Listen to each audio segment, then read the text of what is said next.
Welcome back to our May episode of Representing Leominster. I'm excited to be joined with two really strong women in our community, City Councilor Sue Chalafu-Zephyr and Representative Jen Benson. We're going to kick it off with City Councilor Sue Chalafu-Zephyr and just get to know her a little bit more and see what's going on with her this summer.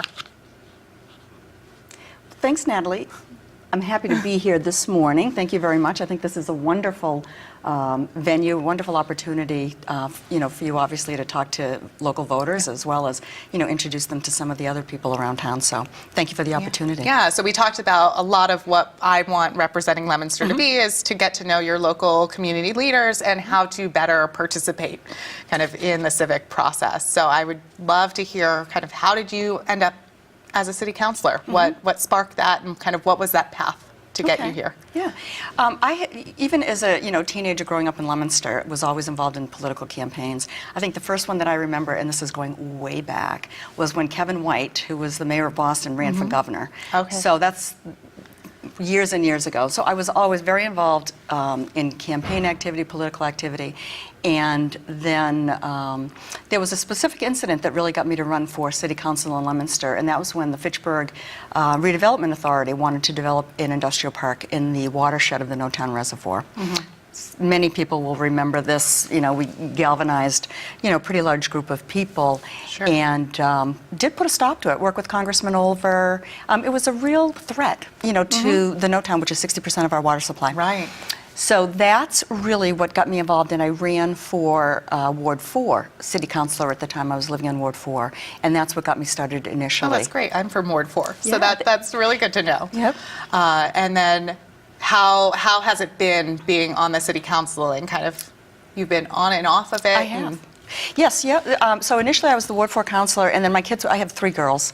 They were very young at the time. My youngest was, in fact, I think a baby at the time. So after being a ward councilor at that time was it was just time consuming. If you're going to do the job and you're going to do it right. So I decided not to run again at that point when my kids were really young, and plus I was working in Boston. So it was just a lot of, too much juggling. Right. And then later I decided to run at large, and an at-large seat came open. And I had been involved still locally, with a variety of things. I've been very involved with the library for a long time, the renovation and expansion of that. So I ran for city council again, and I think I'm in my 8th year as an at-large councilor. Right, right. And so for folks who want to understand better how to interact with city councilors, how to get involved at kind of that local level of government, what should they be looking for? What should they be learning about? Well, what they can do is they can go to the city's website, go to the city council webpage, and we have contact information there. They can watch our city council meetings online. We have the budget coming up, so this is a really great opportunity. It's a good time for people to tune in. Absolutely. If they want to really understand, how are their taxpayer dollars being spent? What are the priorities in town? What are the conversations about different priorities in terms of capital building plans? And just the ongoing business of the city. So they can, I love talking to constituents. They email, they call, and I'm happy to talk to anybody. So if people have a specific question or issue, or if they're just curious about what is it like to campaign, how do I run for city council, how do I get involved on local campaigns, I'm more than happy to talk to people. Would love to, have people talk to me. So anytime, people want to reach out, I'm happy to talk to people about that. What are some of the issues you hear the most from your constituents? From my constituents, we just had, a constituent issue that really was very complicated. They usually involve zoning, because you have zoning lines that are drawn. Here's residence B, and then all of a sudden you're in business B. So the line is drawn, and some uses, people were trying to stretch the business use a little bit. It was impacting the neighborhood.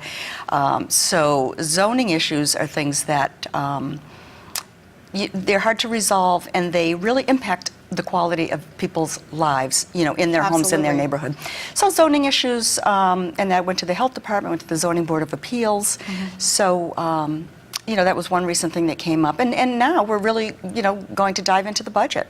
And it's a very tough year as you know, at the We state just, level. We just got through our budget, and yeah, there is revenue just continues to fall short of our projections. It does. So the city's looking at, I think, significant reductions in Chapter 70 aid. I'm sure that people have read in the newspaper or have heard about the deficits that the school department is facing. Sure. They have transportation deficits for the current fiscal year, health insurance deficits, and they need to take care of those before they can even think about next year. So the budget will be a very challenging time.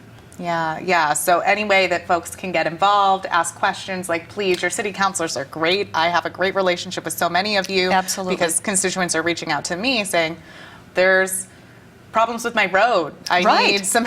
I hear about that more than anything. I've got a big pothole. It's spring in New England, and how do I get it fixed? Absolutely. Unaccepted streets has also been, potholes and roads people Right. are always very, very concerned about, but then also unaccepted streets. People really want their street accepted so that they can have them repaved and fixed.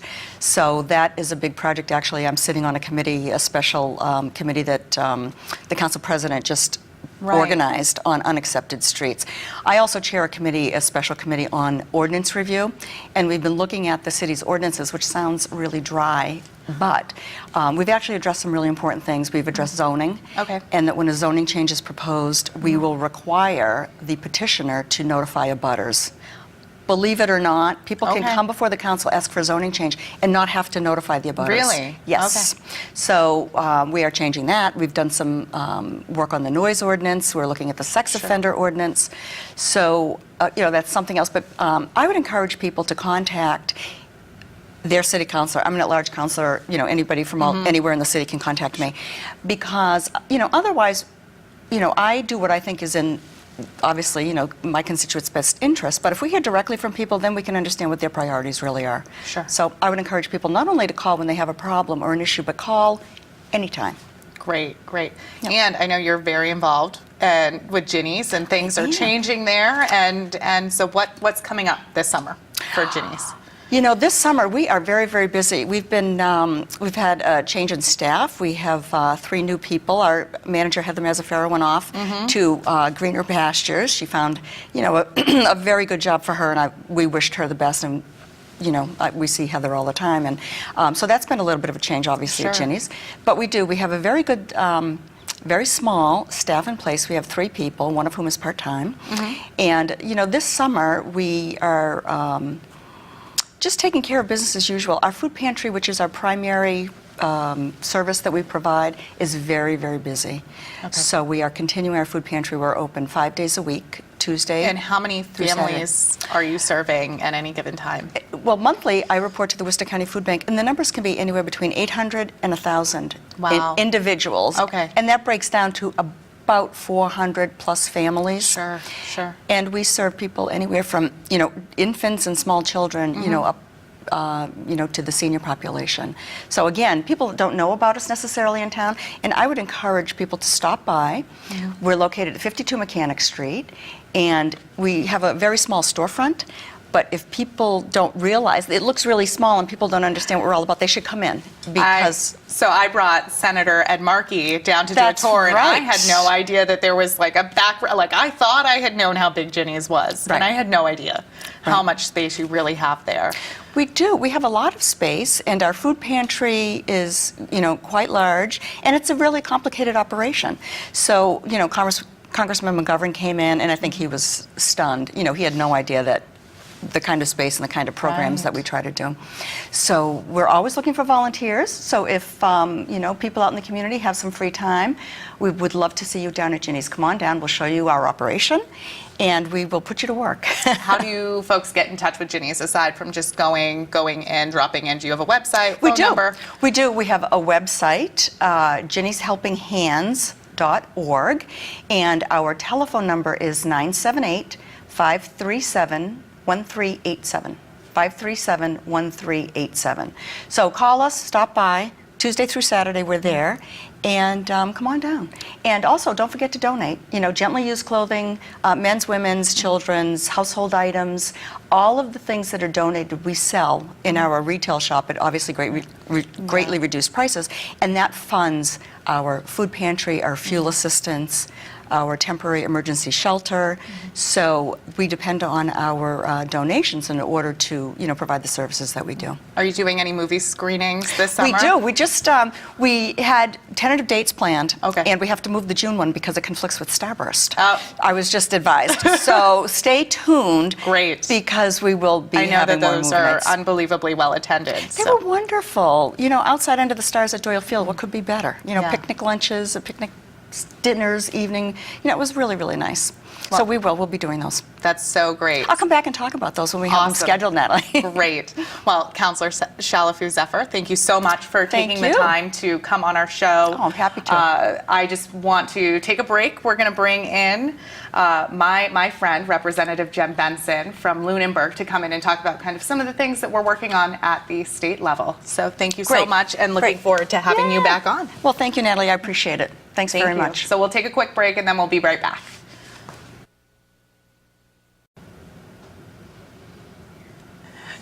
Welcome back. I'm happy and thrilled to be joined with one of my great friends, Representative Jem Benson, who is from Lunenburg. So really happy to have you here on my second show. Thank you for making this work. I'm happy to be here. And just representing Leominster is a way for Leominster residents to get to know their local leaders a little bit more, both in Leominster and folks that I work with around the state. So I would love to hear kind of how did you end up in the state legislature, and kind of what was your path? Well, I think my path was sort of similar to a lot of other people. I started out serving locally. Like you said, I live in Lunenburg. So I was on the Lunenburg School Committee. And, you know, during my second term, Jamie Eldridge, who was the rep before me for that district, called and said, I'm looking to run for a higher office. Would you be interested in running? And after saying no multiple times and how crazy that was, my daughter, who was 13 at the time, said, you know, I know who that was and you should do it. So I felt like I kind of had to do it because my 13-year-old was telling me, you know, we need more women and we need more people willing to run for office. So I did. So what has it been like in the legislature, kind of making that leap from local to the state? What's been similar and what's been different? Yeah, well, so, I mean, I think the great thing is that I had lots of local experience with budgets, and I understood sort of that relationship between, you know, the budget process at the state and what happens in a local level. Also, sort of what happens when you know, create laws and create policies at the state level, Right. and how that impacts what cities and towns can do locally. So when I went to the legislature, I think, you know, I went in with sort of an idea of how things worked. What I was not prepared for at all was just sort of the pace and the scheduling of what happens at the legislature. Right. You know, I was on 3 or 4 committees right away, and you know, several of them, only one of them, I was on the education committee, but the others I had no idea. You know, I had not done work in any of those areas. So the amount of information you really need to know, and the sort of the breadth and depth of subject matter, you know, so you're not looking at your one issue anymore. You're looking at everything that could possibly impact the Commonwealth. And I think that was sort of surprising to me, you know, how much there was to learn. So, and that's what I love about my job now, is we get to work on lots of different things, you know, and so it's never boring.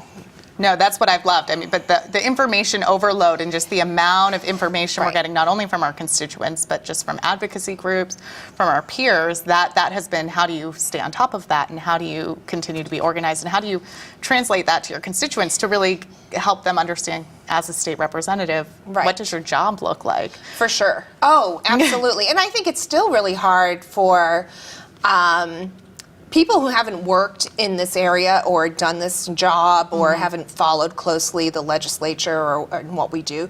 I think it's really hard to understand what it really looks like. And, I'm sure you get them too, people who call or they'll email and say, oh, you were only in session 20 minutes this week.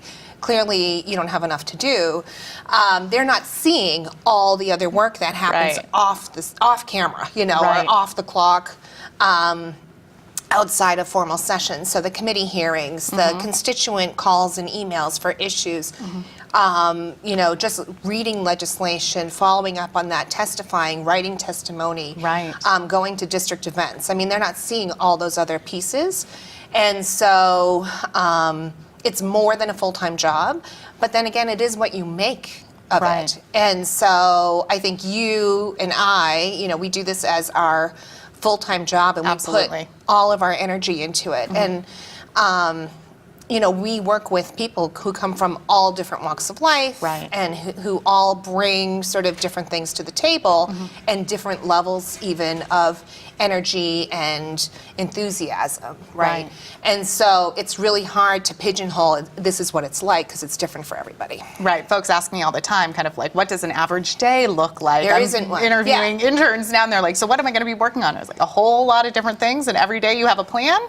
And that plan goes out the window when you get a call from a constituent who's dealing with something, like trying to find housing, trying to get their unemployment check, like that. That is the part that I love, and the fact that it's the end of the school year, so it's celebration time. So I've been at lots of graduations and ceremonies, and that's to be a cheerleader for your community is just a really great opportunity. Well, and the difference even between the two of us is you have one city. I have 6 towns. I'm much more spoiled than you. I can't imagine juggling the 6 communities. We're really lucky to have, and Leominster's really diverse because we're a gateway city. And so we have a lot of different populations, but it takes me about 15 minutes to get from one end to the other. Whereas it takes me about a half an hour to get one end to the other. And each of my towns are a microcosm. I mean, they all have their own sort of levels of diversity, and whether it's economic, social, whatever.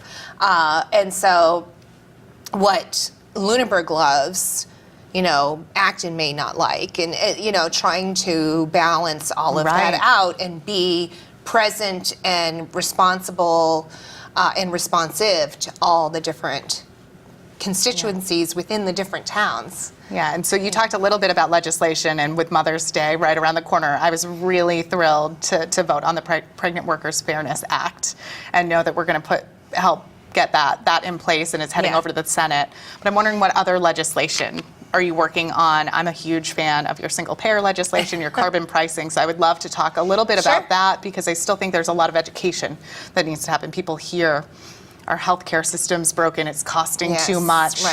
What are some alternatives? Well, so the interesting thing is, a couple sessions ago, I ended up as acting chair of healthcare finance, and so I did sort of a really deep dive, and there's a few, I think, subjects in the legislature that people get nervous about because they're so complicated, and there's, it has a lot of moving parts, and healthcare is one of them. And so I really got to get really sort of deep down in the weeds with a lot of healthcare policy issues, and what's working and what isn't working, and whether it's access or cost or whatever. And it was really out of that, and in addition to the Obamacare, the ACA going into effect, then I started looking at what would improve upon this, because Massachusetts has had almost universal access since 2006, the healthcare reform. And so the next big issue for us has been cost, that, healthcare costs continue to rise. And since Obamacare went into effect in 2010, we've seen that rise not level off, but start to bend that cost curve. So in towns where they had seen double-digit premium increases year after year after year, have now started seeing much smaller single-digit increases, or even one year was a 0, I think, for many towns. And so how can we make sure that we are still addressing cost in an effective way and increasing universal access. And so I was a big single payer advocate, but I believed that it should be on a national level, that I felt like doing it on a state by state basis would be very difficult and very costly. But after the national healthcare reform effort, and there was no even discussion of single payer or a public option within that, I felt like we're going to have to, again, because Obamacare is based on the Massachusetts legislation, we're going to have to again be sort of the laboratory for the country. And I think that's one thing that states can do really well, is implement policies that can become a model. And so my bill does not immediately create a single payer system, because one of the things I learned when I was chair of healthcare finance is there's so much data that we have already and are using around healthcare. And how can we leverage that and use it as a way of deciding if this is the right way to go? So my legislation actually tracks healthcare spending and compares it to a single payer model Great. for 3 years. And so it uses the data we already collect and then compares it to an economist will build a model that would show what a single payer system would cost, and then compares it over 3 years, and then comes back to the legislature with that data and shows this is how we would save money, this is where we would save money, and then the legislature would make the decision whether or not to flip the switch and go to a single payer model or not. So over that period, it really allows you to kind of hone in on where the savings are, how that compares to what we're already doing, and it lays the groundwork. So when that decision is made to go to a single payer system, if the data shows it's the right way to go, we've already done a lot of that groundwork. Yeah, that's fantastic. And the more that we can kind of be sure and look at the data and actually do the research and understand that we're making a smart policy decision, I think that's and I an think it amazing way to also go. helps people kind of wrap their heads around what it really means. Right. And so rather than going into something sight unseen, it really allows not only the legislature but the public to have a better understanding of what it would look like and how it would impact sort of overall healthcare. Great. And so I know for my parents who are small business owners, their major cost is that's prohibiting them from hiring employees. There's health insurance, and then energy, kind of like the cost to put electricity, heat their store, all of that. And carbon pricing is one of those solutions that might work for kind of figuring out how do we really begin to invest in clean technology and clean energy and move our community forward. Sure. And you have a carbon pricing bill. I do. And so it seems to be, so right now Massachusetts has done really well with all of the renewable incentives, and we're number one in the country for energy efficiency. And a lot of people that's don't great. realize that. So we have been very, very aggressive around energy efficiency policies and incentives. So where do we go from here? And one of the areas that it's really the area that economists, environmentalists, scientists have all kind of coalesced around is this idea of putting a price on carbon emissions. So this is different than just like a gas tax or something like that. So there are economic advantages to doing it, but there's also sort of a behavioral economic influence in doing this, which means you will pay a bit more for a fuel at the front end, but you get that money back at the back end. Okay. And so you get rebated for your energy costs. And the idea is that so everyone gets the same rebate, right? So the less you spend on energy at the front end, whether if it's because you drive a hybrid versus something else or whatever it is, so it incentivizes you to use less fuel, the more of that rebate you get to keep in your pocket. And then the goal is that then the more of that money you can keep, maybe you will put that into energy efficiency or renewable energy projects. So it's kind of a two-pronged sort of way of addressing it. I like it because I think it gives people a lot of control you're getting this, most of this. This rebate back. Right. It does retain about 20% of all the money that goes into this program in a fund to help cities and towns Awesome. do regional projects around energy efficiency, renewable energy, that sort of thing. So hopefully that will drive down the cost of government too. But that can also be used toward increased public transportation, or even we've talked about doing low or no interest loans for small businesses to help them with energy efficiency projects or renewable projects. That's so great. And I know for me, I'm a homeowner. My house is from the 20s. It's been a process of trying to figure out how do we make our house more efficient. And there's some amazing resources, and I'm actually going to be trying to get the home energy audit filmed going through my house to see all of the options, because for me, if I can be the guinea pig so that Leominster residents feel a little more comfortable reaching out, because it's completely free, completely available to anyone in Massachusetts, and it's a great resource that I think a lot of people don't know about. Right. So how can we come together as a community and bring together, not only is it good for our environment, so it's like a good moral choice to make sure that we have a healthier environment, but also if it can save us some money, that's a great thing. Well, and the great thing is you don't necessarily have to be an environmentalist to believe that these are great programs or great ideas, because ultimately it's about being lowering the cost of energy, right, which saves money not only for you but for your government, for businesses, whatever. So we want people reinvesting in their business and maybe hiring an extra employee rather than spending more on energy. Right. But it also makes us more energy independent as a country, Right. Which is great, right? Because we want to do as much as we can locally. But the other thing that I think a lot of people don't think about, and we've started to see the impact of it here in Massachusetts, is it develops another whole sector of the economy. Absolutely. So, we have a really great renewable energy sector. So we have a lot of people employed with solar projects, wind projects, all of that. And so if we can foster that, so now we also have jobs in this area. Right. And with Leominster as a gateway city, I know we've been talking a lot to our vocational educational program about how do we bring that into the school system, and how do we train kind of a new generation of workers in this clean technology, which is a really great opportunity for all of us together to get some better paying jobs right here at home in our community. Absolutely. So Representative Benson, thank you so much for taking the time to come out to Leominster and join me today. So we're going to be wrapping up, and I just want to thank everyone for tuning in.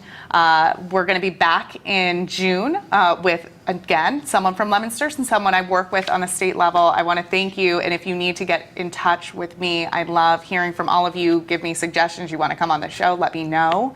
You can reach me at my office, 978-227-5278, staterepnataliehiggins.com, and you can also reach me on my cell phone, 978-602-3772.